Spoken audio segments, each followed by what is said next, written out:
ठीक है, चलो। 11 7 2.43, मैंने बोला था ना 11 × 7 × 2.43, that was rectangular in shape, आयताकार था। आयताकार था, रेक्टेंगुलर था। 11 7 2.43, 11 7 2.43, ये इसके डायमेंशंस हैं, ये इसके डायमेंशंस हैं बाबू, रेक्टेंगुलर है। अगला, निम्नलिखित में से किस धातु का उपयोग सबसे पहले मनुष्य ने किया था? सबसे आसान हो जाएगा, बताइए। देखो राबी कैसे भैया, रवि नदी पे ही तो हुआ था ना बाबू हड़प्पा। हाँ, कहाँ दिक्कत है ना भाई। ये आपने टेबल याद नहीं करी क्या अभी? आपको एक टेबल दी थी, वो टेबल याद नहीं करे हो का? टेबल दी थी ना, मुझे याद, हाँ ये रही। आपने देखा नहीं है क्या, टेबल याद नहीं करी क्या? बताया हुआ है इसके अंदर, सारे के सारे मटेरियल बताए हुए हैं। आप यहां से भी देख सकते हैं, यहां भी आपको बताया हुआ है। ठीक है, हड़प्पा, रावी नदी, इतना तो आसान काम किया हुआ है आपके लिए, फिर भी आप कह रहे हो कि सर पता नहीं। ये कैसी बात करते हो तुम, कैसे कैसे से हो तुम, ये बताओ।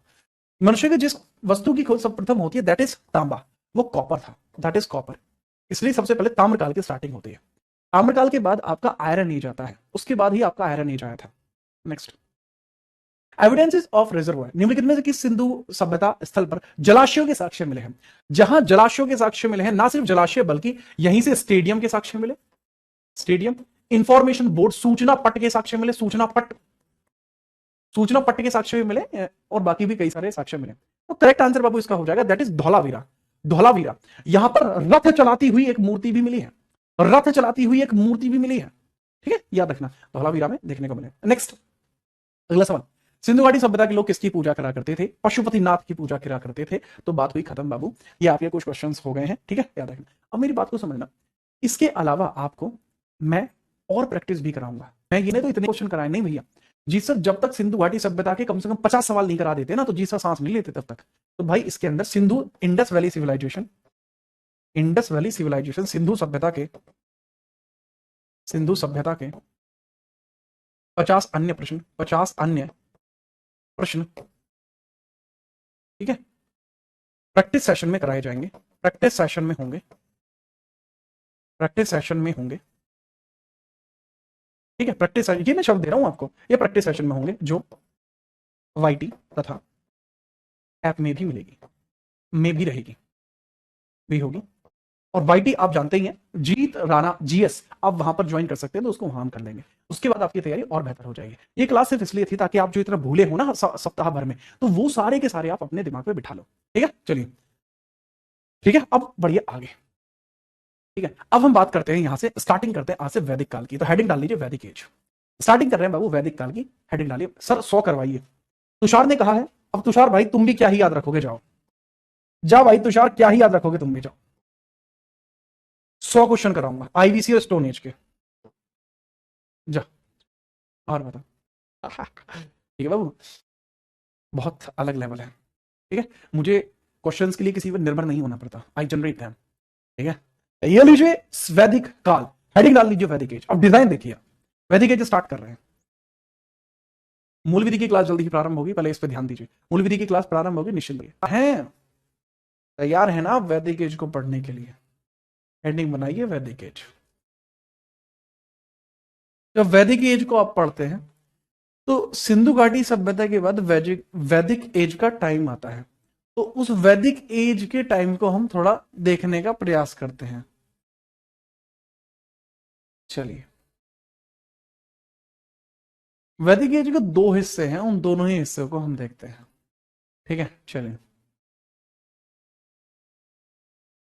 ठीक है, ठीक है, चलिए हेडिंग डाल लीजिए वैदिक एज। तो वैदिक एज को हम दो हिस्सों में बांट सकते हैं, वैदिक एज को हम दो हिस्सों में बांट सकते हैं, वैदिक एज को हम दो हिस्सों में बांट सकते हैं। वो दो हिस्से समझिए किस प्रकार से बांट सकते हैं। सर वैदिक एज को दो हिस्सों में ऐसे बांटा जा सकता है, एक हिस्से को हम कह सकते हैं ऋग वैदिक काल, वहीं हम दूसरे हिस्सों को कह सकते हैं उत्तर वैदिक काल। ऋग वैदिक काल या उत्तर वैदिक काल कह सकते हैं। सबसे पहले हम कह सकते हैं ऋग वैदिक काल, ऋग वैदिक काल। दूसरा हिस्सा हो सकता है उत्तर वैदिक काल। उत्तर वैदिक काल। ऋग्वैदिक एज वो पीरियड है, ऋग्वैदिक एज वो पीरियड है, और ऋग्वैदिक एज वो पीरियड है जो काफी पुराना माना जाता है। ये पोस्ट वैदिक पीरियड माना जाता है, वैदिक पीरियड इसको माना जाता है। दरअसल इसका जो समय था, जो ऋग्वैदिक काल का समय है, यह 1500 से लेकर 1000, मतलब 1500 से लेकर 1000 बीसीई तक का समय है। बीसीई तक का समय, बिफोर कॉमन एरा। और ये जो है ना उत्तर वैदिक काल, ये दरअसल आपका समय है 10, मतलब 1000 से लेकर 600 बीसी तक।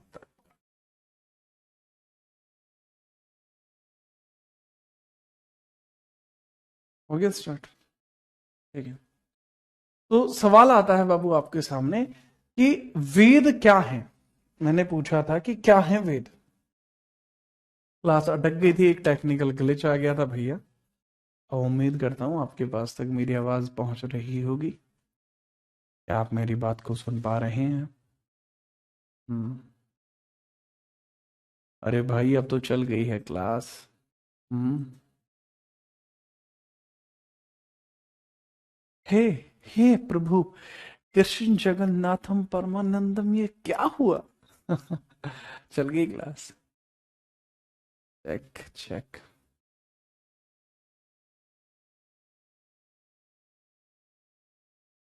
ठीक है चलो।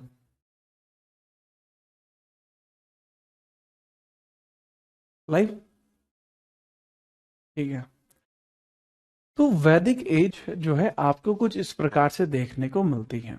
अब आपके सामने एक बात आती है बाबू कि वेद आखिरकार क्या है। वेद एक देव वाणी है, या फिर इसको आप कह सकते हैं यह एक ईश्वरीय वाणी है। यह भगवान ईश्वरीय वाणी है, भगवान के द्वारा दिया गया संदेश है। वेद किसी ने लिखे नहीं है। ठीक है। अब कई सारी चीजें आती हैं, मैं आपको बताऊं, यह एक ईश्वरीय वाणी है, एक ईश्वरीय वाणी है। ठीक है। ईश्वरीय वाणी है कि भगवान ने कुछ कहा और लोगों ने उसको पहले याद किया, स्मरण किया, और उसको उसने लिख दिया। ठीक है, याद रखना। तो यह ईश्वरीय वाणी के तौर पर आपको देखने को मिलता है। ठीक है। सर वेदों को किसने लिखा है, तो लोग बोलते हैं सर वेद व्यास ने लिखा है। अच्छा एक बात बताओ, उपनिषदों को वेद व्यास ने लिखा। ठीक है। महाभारत को वेद व्यास ने लिखा। तो इतने सारे लोग जो है ना, ये मतलब इतनी सारी चीज इन्होंने, उपनिषद इन्होंने लिखे, वेद इन्होंने लिखे, और बाबू इनके द्वारा महाभारत लिखी गई।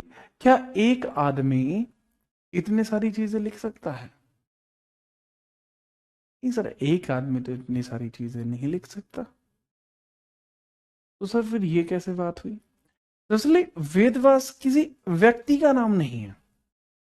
ऐसा स्वामी विवेकानंद जी कहते हैं कि वेद व्यास किसी एक व्यक्ति का नाम नहीं है। वेद व्यास वास्तविकता में कोई ग्रुप रहा होगा, जिनके द्वारा वेदों को, उपनिषदों को, वेदांगों को और महाभारत जैसे बड़े बड़े ग्रंथों को लिखा गया होगा।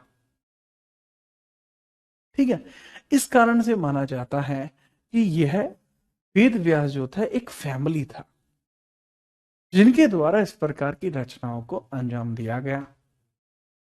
वेद ब्रह्मा जी ने नहीं लिखे हैं। ठीक है।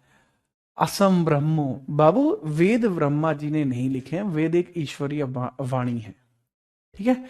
सर महाभारत गणेश जी ने लिखी है। उनको बताया किसने था लिखने के बारे में? संकलित कौन कर रहा था? ठीक है। तो ये चीजें होती हैं।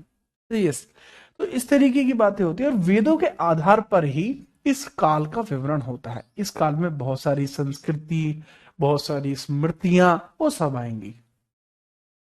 वेद जो डिपेंड करता है, ये जो वैदिक एज है, ये आर्यास पर डिपेंड करती है। आर्य, आर्य। ठीक है, आर्यन जो होते हैं उनके ऊपर ये डिपेंड करती है, आर्यन यानी आर्य लोग जो है उनके ऊपर ये डिपेंड करती है। तो अभी आर्यंस कौन है, कैसे भारत में आए, उनके बारे में हम बात करेंगे। ठीक है, तो यहां से आगे की चर्चा बाबू कल होगी। कल आपका वैदिक एज कंप्लीट हो जाएगा, कल ही स्टार्ट होगा। कितने होते हैं कि हमें उनसे जी प्रेम विवाह करना है, नहीं जी हम विवाह में दहेज नहीं लेंगे। तो हाँ जी, हम तो विवाह में दहेज लेंगे, तो हम तो एक मूर्छित लड़की से विवाह कर रहे हैं जी। मूर्छित लड़की यानी जो अपने मतलब क्या बोलते हैं उसे, मतलब जग ना रही हो, मूर्छित हो गई, तो उससे विवाह करेंगे। है जी, हम तो जबरदस्ती करेंगे, इतना मारेंगे ना तेरे पापा पता लग जाएंगे। सर दो विवाह का कॉन्सेप्ट है क्या, दो विवाह का कॉन्सेप्ट भी है। हाँ,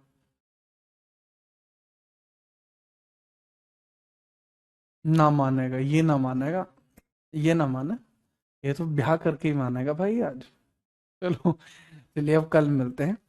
और जो भी ऐसे छात्र हैं यूपीएसआई के लिए जो डेडिकेटेडली प्रिपरेशन कर रहे हैं, ठीक है, या आप किसी भी वनडे एग्जामिनेशन के लिए डेडिकेटेडली प्रिपरेशन कर रहे हैं, तो इस बारे में मैं आपको कल ही, अब से पहले भी आपको बता चुका हूं कि इस वीडियो को जरूर देख लेना कि आपको मूल विधि के लिए किस तरीके से चीजों को स्टार्ट करना है। तो उसके लिए एक वीडियो डली है चैनल के ऊपर, मूल विधि के संदर्भ में, यह वीडियो जरूर देख लेना। ठीक है, हाँ बहुत जरूरी वीडियो है। और बाकी चीजों के लिए चैनल को ज्वाइन कर सकते हैं। अब मैं कल मिलूंगा, तब तक के लिए जय हिंद, वंदे